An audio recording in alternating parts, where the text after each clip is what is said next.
ده زمان عيلة العروس هيطردوهم بعدين، ده كويس انهم صبروا عليها. والاخ يبكي. فطبعا الاخ لما شاف دخل ساكت، بدات اتكلم انا عن الزواج والبيت المسلم وازاي نبنيه وازاي المعامله بين الزوجات. الناس يضحكوا فرحانين، يبصوا للاخ كده. فطبعا لكل مقام مقال. انت ما تجيش في زواج تتكلم عن الطلاق، تتكلم عن الموت، مش وقت، الله يرضى عليك، ده في مجال تاني. انما دلوقتي الراجل بيتزوج. فالان احنا بنتكلم في امر عقيده، ماشي كده؟ ما تجيش تقول لي بقى ايات عن احكام النفقه والعده لا، ده انت هنا لازم الايات تكون ايه؟ في صميم الموضوع. فبدا يقرا ايات من سوره ايه؟ مريم. ده شوف كمان عجيب يا جماعه، ردا على هؤلاء نقول لهم سبحان الله، اقرأوا كده القرآن. ما نجدش سورة في القرآن اسمها مثلا فاطمة، عائشة، خديجة. لأن نقول إن القرآن من كلام محمد. لو كان من كلام محمد طب ما كان سمى سورة اسمها إيه؟ خديجة بنت خويلد ولا إيه؟ يسمي مريم؟ سورة في القرآن تنزل باسم مريم؟ الله أكبر. وده مش كلام محمد أبدا، ده كلام الخالق جل وعلا، كلام الله الواحد. فبدأ يقرأ من سورة مريم والنجاشي يبكي، يسمع ويبكي. ثم قال بعد أن فرغ جعفر: إن هذا والذي جاء به عيسى ابن مريم ليخرج من مشكاة واحدة، انطلقوا في أرض اعبدوا ربكم فإنكم آمنون. الله أكبر. وبعد كده شرح الله صدره للإسلام ودخل الإسلام. ولما مات بأرض الحبشة وصل الخبر لرسول الله فقال: قوموا نصلي على العبد الصالح. وصلى عليه النبي صلاة إيه؟ الغائب، إنه مات في أرض كفر، فصلى عليه النبي صلاة إيه؟ الغائب. الشاهد يا جماعة، قضية التثبت من الأخبار ده ميزان اعتدال. ميزان إيه؟ اعتدال. إذا لا يمكن أن يتناقض كلام الأنبياء بعضهم مع بعض أبدا، لأنه جاي من مشكاة إيه؟ واحد. ولكن كثيرا من الناس يظن تناقض ذلك، وهؤلاء من الذين اختلفوا في الكتاب، وأن الذين اختلفوا في الكتاب لفي اشتقاق بعيد. هذا كلام شيخ الإسلام ابن تيمية رحمه الله تعالى. من خلال هذا الكلام قلنا يبقى عندنا كم سبب للتعارض؟ سببين فقط. واحد، أن يكون النص غير صحيح، فلازم يكون في تعارض، واتكلمنا عنه. اليوم بقى مع السبب الآخر، وهو عدم فهم العقل للنقل الصحيح. ماشيين واحدة واحدة، إن المسائل دي من الأهمية بمكان، لابد أن ترسخ في الأذهان. فهنضرب بقى، ناخد كده نماذج وأمثلة على بعض النصوص الصحيحة التي فهمها البعض فهما غير صحيح، فادعوا التعارض وأنها لا توافق العقل أو النظر. من هذه الأمثلة ما جاء في الصحيح أن النبي صلى الله عليه وسلم قال: الإيمان 60 شعبة، أعلاها لا إله إلا الله، وأدناها إماطة الأذى عن الطريق، والحياء شعبة من الإيمان، أو كما قال النبي. طبعا حافظين هذا النص. يجي بعض ضعاف العقول يقول لك إيه؟ مع الجزئية التي قال فيها النبي عليه الصلاة وأزكى التسليم: والحياء شعبة من الإيمان، قالوا هذه الجزئية تعارض العقل. كيف ذلك إخوتي؟ قالوا الإيمان اكتساب، والحياء غريزة مركبة في الإنسان، فكيف تكون الغريزة من شيء مكتسب؟ واضح كده؟ يعني الإيمان شيء مكتسب بالتعلم، تأخذه عن طريق الوحي والنقل، تكتسبه. وكلما عرفت ربك كلما ازددت إيه؟ يقينا. في الإيمان عندنا يزيد وينقص ولا إيه؟ عشان قلنا لكم احفظوا كده النونات الخمس. حفظتموهم ولا لا؟ حفظتوا النونات الخمس؟ نعيدهم تاني. يعني أهل السنة بيعرفوا الإيمان يقولون إيه؟ احفظ النونات الخمس دول. 1 تصديق بالجنان، ادي اول نون. بالجنان في نون في الاخر اهي، صح؟ الجنان اللي هو ايه؟ القلب. طيب تلفظ باللسان، ادي النون الثانيه. عمل بالاركان، النون الثالث. يزيد بطاعه الرحمن، الرابعه. ينقص بطاعه الشيطان، الخامس. احفظ بقى الخمس نونات دول في تعريفك للإيمان عشان تتعرف الإيمان تبقى على فهم. هو تصديق بالجنان أي بالقلب، نطق باللسان، عمل بالأركان، يزيد بطاعة الرحمن، ينقص بطاعة الشيطان. ينقص بطاعة الشيطان. الإيمان اكتساب، واضح؟ طب الحياء غريزة جواك، غريزة مركبة فيك مش بالتعلم أبدا، ده موجود جواك. تحس كده أنت أحيانا الكذاب مثلا لما يبقى وشه حمار، صح؟ انكسار معين. الطفل الصغير لسه ما اتعلمش حاجة لما يجي يعمل شيء خطأ بيعمل إيه؟ بيستخبى ولا بيستخباش؟ بيستخبى. تلاقي الطفل بس صغير كده يروح لافف لك ورقه كده، شاف مثلا حد بيدخن بيشرب سيجاره، الواد يروح ما يعرفش حاجه خالص، طفل صغير يروح عامل ورقه يروح مستخبي على جنب كده ويولع فيها. او لما يجي يشعل النار تلاقيه عمال عايز يستخبى. عايز ايه؟ لان جواه الحياء فطره فيه، غريزه. فهم قالوا ده يتعارض مع العقل.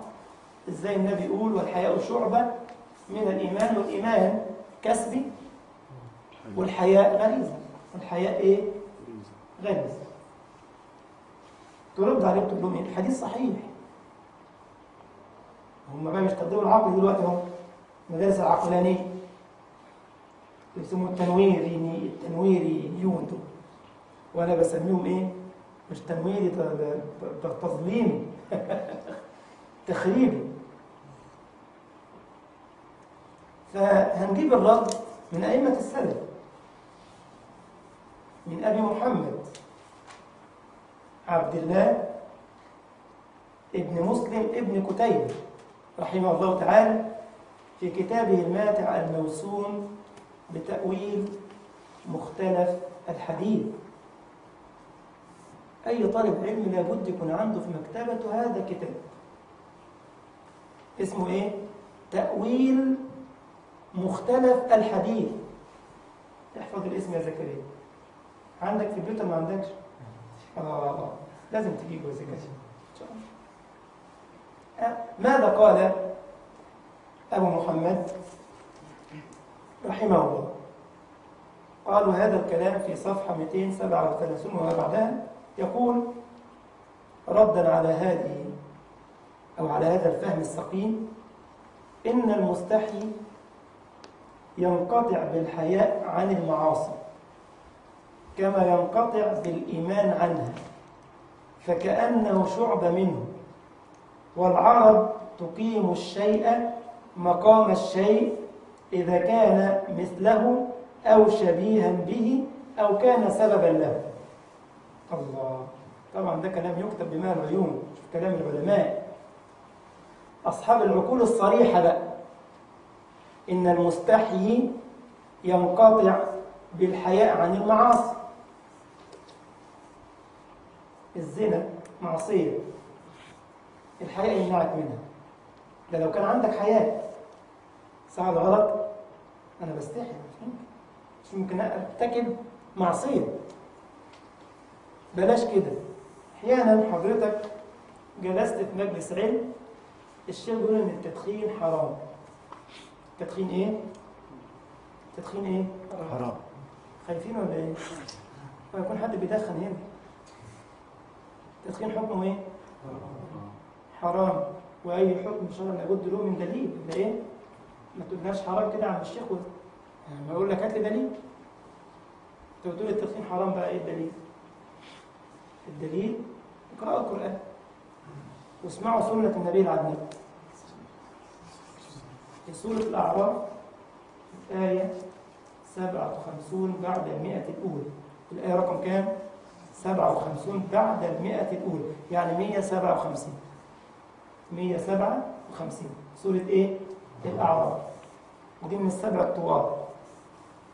الآية دي جاءت تتكلم عن صفة محمد بن عبد الله، صفة رسول الله. في طيات الآية يخبر ربنا عن نبيه يقول: ويحل لهم الطيبات ويحرم عليهم الخبائث.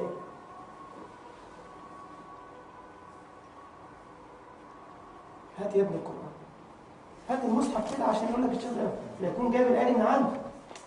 ما هو مدخل فين الآية دي؟ ما يمكن الشيخ حد بيتابعه بيقول صح كده؟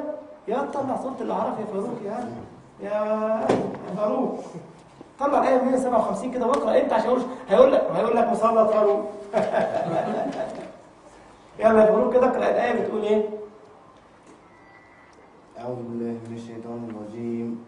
الذين يتبعون الرسول النبي الأمي الذي يجدونه مكتوبا عندهم في التوراة والإنجيل يأمرهم بالمعروف وينهاهم عن المنكر ويحل لهم الطيبات ويحرم عليهم الخبائث ويضع عنهم إصرهم والأغلال التي كانت عليهم فالذين آمنوا به وعزروه ونصروه واتبعوا النور الذي أنزل معه أولئك هم المفلحون. فتح الله لك. إيه الجزئية تاني كده؟ ويحل لهم إيه؟ ويحل لهم الطيبات ويحرم عليهم الخبائث. الآية دي رقم كام؟ 157. صفحة 170 صح؟ 170. الله يبارك فيك، جزاك الله خير. ممكن تجلس. ويحل لهم الطيبات ويحرم عليهم الخبائث. الآية بتقسم الأشياء إلى كم قسم؟ قسمين. طيبات حكمها إيه؟ حلال. خبائث حكمها إيه؟ حرام. يا صاحب العقل الصريح، أين نضع التدخين؟ في قسم الطيبات فيكون حلالا، أم في قسم الخبائث فيكون حراما؟ أنا بتكلم مع أصحاب العقل الإيه؟ الصريح، وأحسبكم منه. نحطها فين السيجارة؟ لا عايز تعلي الصوت، ما تخافوش من حد. الله يرضى عليك يا حاج فؤاد. يبقى حكمها إيه؟ حرام. عشان ما يجيش مجادل يجادلك. طيب إيه كمان يا عم؟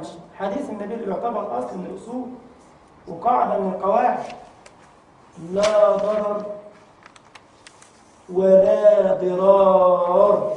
الله، ده كلام النبي وكلكم حافظين الكلام ده.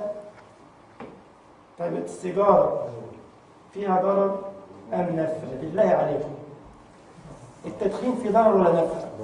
ضرر. يبقى جائز ولا غير جائز؟ غير جائز. يقول لك مكروه، وزيك بعض أهل العلم قال له طب هنقول لك مكروه. علبة الدخان فيها كم مكروه؟